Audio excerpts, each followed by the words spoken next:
تو نبی صلی اللہ علیہ وسلم نے رہبانیت سے منع کر دیا کہ نہ صحابہ کو کہا تزوجو، نکاح کرو، اولاد بھی رکھو، عیسائیوں کے راہبوں کی طرح مت بنو، اولاد بھی پیدا کرو. تزوج الودود الولود، ایسی عورت سے نکاح کرو جو زیادہ بچے جننے والی ہو. اس میں آپ صلی اللہ علیہ وسلم نے بتا دیا کہ مقصد اگر اللہ کی رضا ہے تو اللہ کی رضا اس میں زیادہ ہے. ان کے ہوتے ہوئے جتنی عبادت ہو جائے وہ اللہ کو مقبول ہے. اسی لیے عورت کو یہ کبھی نہیں سوچنا چاہیے کہ میرے بچے مجھے نماز نہیں پڑھنے دے رہے، یہ نہیں کرنے دے رہے، وہ نہیں کرنے دے رہے، ہائے کمبخت. کوئی بات نہیں، جتنی نماز ٹوٹی پھوٹی آپ سے ہو رہی ہے اللہ یہ نماز زیادہ اچھی قبول کرے گا اس عورت سے جس کے اولاد نہیں ہے اور وہ خشوع و خضوع سے نماز پڑھ رہی ہے، کیونکہ یہ اللہ کی خاطر ہے نا. نبی صلی اللہ علیہ وسلم کے دور میں جب خواتین مسجدوں میں آتی نماز پڑھنے کے لیے تو بچے بھی ساتھ لے کے آتی تھی، کیونکہ بچے کہاں چھوڑ کے آتی، وہ چھوٹے چھوٹے بچے دودھ پیتے 2 3 4 سال کے، وہ ساتھ لے آتی. صحیح بخاری کی حدیث ہے. وہ بچے پھر نماز میں تنگ بھی کرتے تھے، روتے بھی تھے. ہم ہوتے تو ہم کیا کرتے؟ سلام کے بعد کہتے جتنی خواتین نماز میں بچوں کو لے کر آئی ہیں یہ بچے عیدی سینٹر میں جمع کراتے ہیں، یا تو مسجد میں نہ آئیں، پابندی لگاتے کہ ان کی وجہ سے مسجد کا ماحول خراب ہو رہا ہے.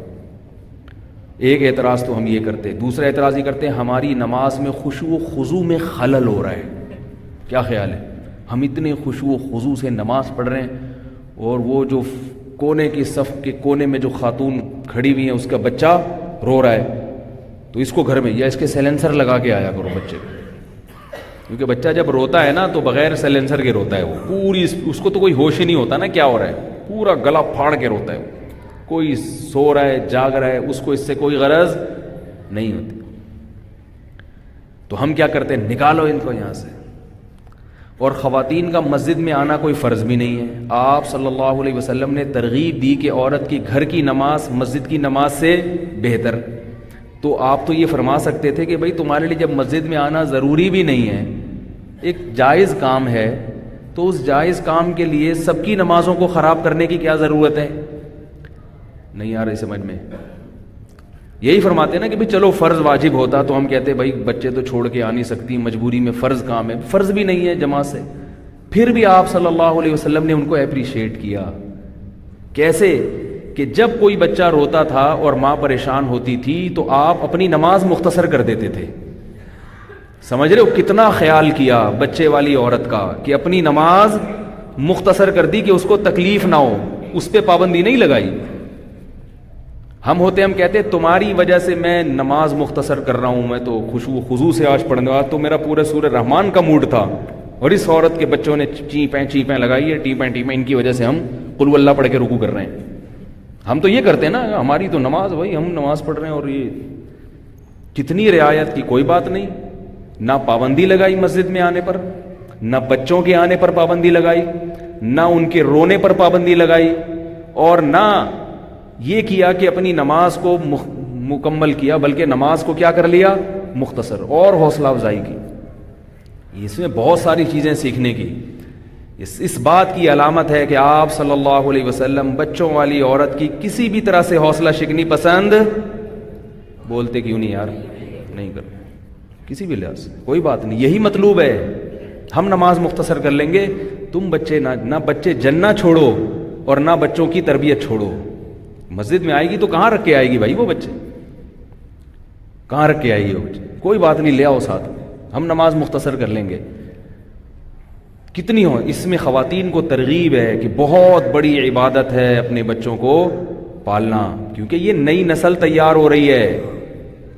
اسی میں علماء بھی پیدا ہوں گے، اسی میں مبلغین بھی پیدا ہوں گے، اسی میں تاجر بھی پیدا ہوں گے. ان تمام طبقے کا مسلمانوں کو فائدہ ہوگا. اگر مائیں بچے جننا چھوڑ دیں تو مسلمانوں کی نسل گھٹنا شروع ہو جائے گی، مسلمان ہر سطح پہ کمزور ہونا شروع ہو جائیں گے. یہ جو ہمارا ملک اتنا طاقتور ہے نا، پاکستان آبادی کی قوت کی وجہ سے پاورفل ہے. سعودی عرب کی فوج ہی نہیں ہے کیونکہ پبلک ہی نہیں ہے اس کے پاس آرمی بنانے کے لیے، اتنے افراد ہی نہیں ہیں.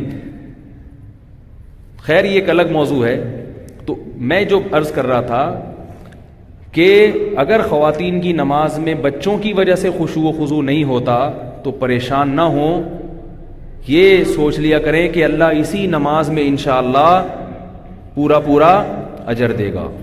اللہ کو یہ نماز پسند. ہمارے حضرت مفتی رشید احمد صاحب رحمہ اللہ تعالیٰ جب تہجد پڑھتے تھے، حضرت کے 7 یا 8 بچے تھے، تو فرماتے ہیں چھوٹے بچے بعض دفعہ روتے تھے، فرماتے ہیں میں وہی نماز پڑھتا تھا، وہاں سے جاتا نہیں تھا کہ بچے رو رہے ہیں نماز خراب ہو رہی ہے، نہ فرمایا وہیں، اس لیے کہ اللہ کی رحمت نازل ہوتی ہے بچوں کے رونے پر. فرمایا مجھے نماز میں اور مزہ آتا ہے جب بچہ رو رہا ہوتا ہے، جب بچہ رو رہا ہوتا ہے تو نماز میں اور مزہ آتا ہے اور اللہ کی طرف توجہ جاتی ہے. کل ہم بھی روتے تھے تو ہماری مائیں بھی ہمیں پالتی تھی نا. یار کیا سے سمجھا یار بھائی، آج جو بچہ رو رہا ہے تو کیا پہلی دفعہ رو رہا ہے وہ؟ آپ جب چھوٹے تھے تو آپ بھی روتے تھے نا، آپ کے ماں باپ نے بھی تو برداشت کیا تھا. یہ تو نہیں کہ گلا دبا کے پھینک دیا ہو کہ پھر یار کیا ٹینشن پال لی. جیسے آپ کے ماں باپ نے برداشت کیا اور ہمیں یہ زندگی ملی، تو ایسے ہی ہم نئی نسل کو اس کے رونے دھونے کو برداشت کریں گے، تحمل کے ساتھ، بردباری کے ساتھ. بچہ ہے روتا ہے کوئی مسئلہ نہیں، کبھی ہنستا ہے کبھی روتا ہے. جیسے بچے کے رونے پر انسان کو رونا آتا ہے، تو بچے کے جب کھلکھلا کے ہنستا ہے تو ایسا لگتا ہے جیسے ساری دنیا ہنس رہی ہے. بچے کی ہنسی بھی بڑی زبردست ہوتی ہے، ہنستا بھی فری سٹائل میں. ہم تو ہنسیں گے نا تو مجلس کے آداب کا خیال کریں گے، یار کوئی دیکھ تو نہیں رہا، بہت تمیز سے ہنسیں گے. بھئی کتنے دانت دکھانے ہیں، اور دانت صاف ہوں گے تو ہنسیں گے، ورنہ کہیں گے یار ابھی رہنے دو، بس مسکرانے پر گزارا کرو. بہت بچے میں یہ تکلفات نہیں ہوتے، بچہ فری سٹائل ہنستا ہے تو ہے، نان اسٹاپ ہنستا ہے. یعنی وہ اس میں منافقت نہیں ہے بچے میں، جو اندر ہے وہی اس کے باہر ہے.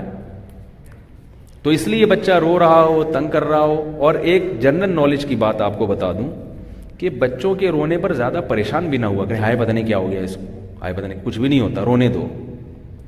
بچوں کے لیے چیخ چیخ کے رونا ان کے پھیپھڑوں کے لیے بہت ضروری ہے. جو بچہ چیخ چلا کے نہیں روتا اس کے پھیپھڑے کمزور ہو جاتے ہیں. اور یہ اللہ نے اس لیے بھی رکھا ہے کہ آپ کے اندر برداشت پیدا ہو، تحمل پیدا ہو. کیونکہ جس آدمی میں برداشت نہیں ہے، جس عورت میں برداشت نہیں ہے، وہ دنیا کا کوئی کام نہیں کر سکتا. نہ وہ مرد کر سکتا ہے نہ عورت کر سکتا ہے. اپنے بچے ہی برداشت نہیں ہو رہے تو کیا کرو گے دنیا میں؟ اتنا چھوئی موئی بن کے زندگی گزارو گے نا، بالکل ہی ایسے بالکل چھوئی موئی بن کے ہائے اللہ ہوئی اللہ والی، تو دنیا میں کچھ نہیں کر سکتے. ہم نے بڑے بڑے علماء بزرگوں کو جنہوں نے دین کے بڑے کام کیے ہیں، ان کے انہوں نے بچوں کی ٹینشن بھی پالی ہے، بچوں کی ٹینشن بھی پالی ہے انہوں نے. حضرت ابو ہریرہ رضی اللہ تعالیٰ عنہ کے 19 بچے تھے. کیا یہ عیدی سینٹر نے پالے تھے؟ انہوں نے ہی پالے ہیں. اور دین کا کتنا کام کیا. خالد ابن ولید رضی اللہ تعالیٰ عنہ کتنے بڑے مجاہد، پوری آدھی دنیا فتح کی ہے. 40 بیٹے تو میدان جہاد میں شہید ہوئے ہیں ان کے. انس ابن مالک رضی اللہ تعالیٰ عنہ نے بہت علم پھیلایا ہے دنیا میں، بڑا کام کیا ان کا علمی. انس ابن مالک رضی اللہ تعالیٰ عنہ سے بہت ساری حدیثیں منقول ہیں. کوفہ میں، بصرہ میں حضرت انس ابن مالک درس دیا کرتے تھے. بچے بتاؤں کتنے تھے؟ نہیں بتاؤں؟ بتا دوں. صحیح بخاری کے مطابق فرماتے ہیں 120 بچے تو وہ ہیں جو میں اپنی زندگی میں دفن کر چکا ہوں، اور 100 بیٹے انہوں نے اپنی زندگی میں چلتے پھرتے دیکھیں. 100 بیٹے. کوفہ میں 4 آدمی ایسے گزرے جن کے 100 بیٹے انہوں نے اپنی آنکھوں سے دیکھے ہیں. دیکھے کا مطلب جو جوان ہو چکے تھے چلتے پھرتے. ان میں ایک انس ابن مالک بھی تھے. 4 بیویاں کے علاوہ باندیاں بھی ہوتی تھی، لیکن بچے تو ہو گئے نا، چاہے باندی سے ہو چاہے بیوی سے ہو. انہوں نے تو پال بھی لیے، سب کچھ ہو گیا.